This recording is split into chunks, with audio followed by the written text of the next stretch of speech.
Selamat pagi dan jumpa lagi dengan Pak Git. Dengan adanya berita bahwa Pak Prabowo ini mencalonkan diri lagi di Capres 2029, sebetulnya buat Pak Git ini tidak begitu mengagetkan. Artinya dulu langkah-langkah seperti ini itu sudah dilakukan pada masa zaman Orba. Yang kita tahu pada waktu zaman Orba itu ya mulai 80-an ya. Sebetulnya mulainya yang sudah setelah pergantian dari Soekarno ke Soeharto. Yang Pak Git maksud di 80-an ini adalah pada masa-masa istilahnya kebulatan tekad gitu ya. Jadi setelah Pak Harto waktu itu dipilih ya, itu nggak berapa lama, sebulan 2 bulan tuh dari kebulatan tekad, katakan yang pertama biasanya dari Golkar. Menyatakan bahwa kebulatan tekad akan memilih beliau untuk masa berikutnya gitu, masa pilpres berikutnya. Dan kemudian ini nggak lama diikuti oleh ormas-ormas ya, karena waktu itu cuma ada 3 partai. Waktu itu cuma ada 3 partai, yaitu PP atau P3, kemudian Golkar, dan satu lagi PDI. Ya kalau Pak Git ini, kalau menurut Pak Prabowo kan memang aneh gitu, dengan keterkesan mendramatisir gitu ya. Memang aneh, baru 100 hari kerja sudah dicalonkan lagi dan dipaksa untuk menjadi capres di 2029. Nyatanya seperti itu kira-kira ya. Kalau ada salah-salah kata ya karena Pak Git nggak ingat, tapi inti benang merahnya adalah nyatanya seperti itu. Yang menyatakan keanehan. Kalau saya tidak bisa bekerja dan tidak bisa menjalankan amanah rakyat, jangan lagi pilih saya. Ya ini sebetulnya pidatonya sangat normatif gitu ya. Terus terang aja dalam hal ini kita cek lapangan langsung gitu ya, kondisi judi online itu yang pada saat ini telah reborn ya. Waktu awal-awal beliau itu diangkat, ini sudah reborn kembali, artinya sudah beroperasi kembali judi online. Yang pada saat itu waktu masa beliau jadi presiden, ini kan diberantas. Seperti ya Pak Git lihat lah, dalam sosmed itu benar-benar hilang gitu. Selama 2 bulan itu, 2,5 bulan lah itu hilang gitu. Kemudian di akhir sebelum 3 bulan belum berakhir itu udah mulai nongol sedikit, satu pertama itu aja Pak Git lihat gitu ya. Seminggu 2 minggu, sekarang udah macam-macam, udah ormas. Teman-teman bisa cek itu di paling mudah itu di FB ya. Di FB itu banyak banget tuh kelihatan gitu iklan-iklan judi online. Yang kedua, pagar laut nih kemana pagar laut gitu. Hasilnya tuh gimana? Ini nggak ada gitu loh. Ya ini sifatnya kritis gitu ya. Maksudnya hal yang bisa dilakukan cepat menurut Pak Mahfud MD ini nggak sampai 10 hari, ya seminggu lah katakan gitu kan. Ini ya bukan proses hukumnya ya, yang seminggu itu adalah mencari kesalahan, siapa sih yang salah dalam masalah ini ya. Dengan mencari jalan, itu tarik satu sertifikat, siapa pejabat yang bertanda tangan, ya tinggal ditelusuri. Ya itu kan mekanisme kerja yang efisiensi dan efektif gitu. Dan ini tidak dilakukan gitu. Ya, nggak tahu kabarnya sekarang gimana. Dalam beberapa media itu kenapa ini bisa terjadi? Karena ini sudah ada hasil surveinya ya. Jadi kepuasan terhadap Prabowo Gibran itu di 80,29% kalau nggak salah.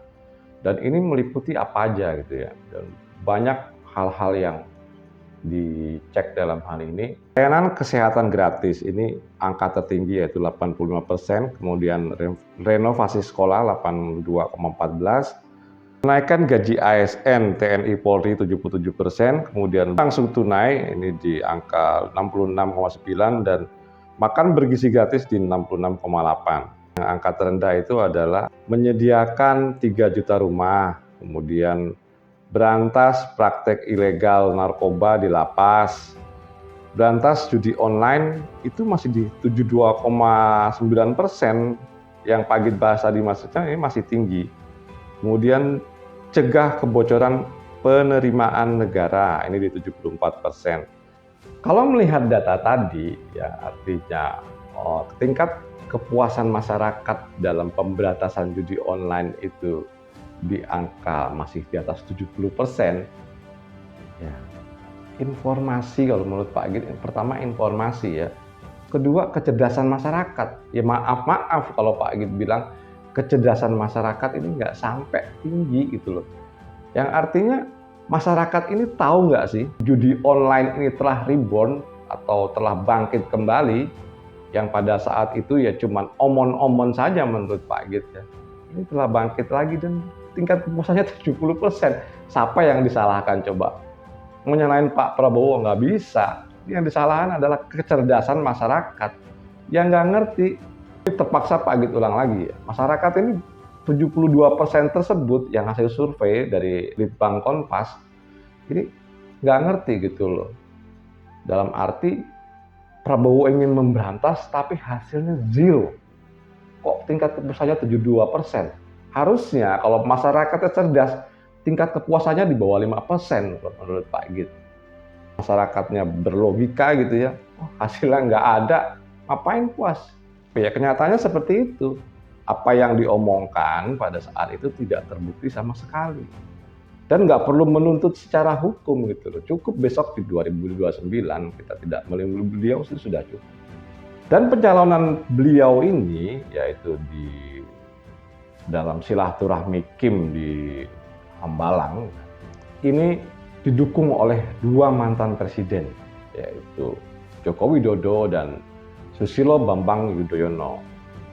Nah, Pak Jokowi juga dalam hal ini, nah, nih kalau sudah begini, kalau dulu kan yang salahin apa-apa Jokowi, salahin apa-apa Jokowi, berani nggak nyalain Pak Prabowo? Ya kalau dalam konteks mengkritik berani Pak, kalau Pak Git ya. Terus kemudian dinyatakan oleh SBY dalam hal ini, dukung pemerintahan ini. Arahannya adalah memberi sinyal kepada Prabowo, semoga program-program pemerintah ini bukan sukses di 5 tahun ke depan, tapi 10 tahun ke depan.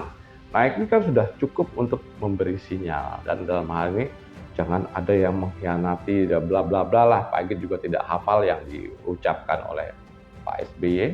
Konteksnya adalah mendukung Pak Prabowo pencapresan di 2029.